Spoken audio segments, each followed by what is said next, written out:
ఈ కోడి పేరు మైక్.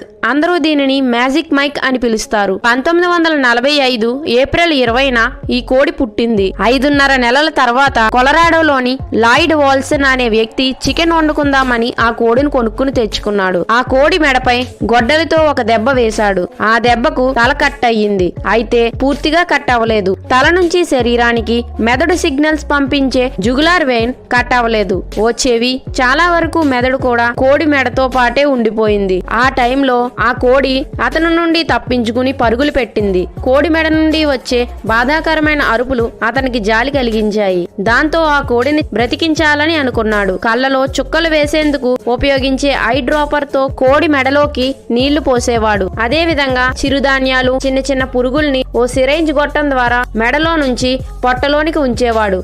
అప్పట్లో ఈ కోడిని చూడడానికి ప్రజలు క్యూ కట్టేవారు. మైక్ విలువ అప్పట్లో 10,000 పలికింది.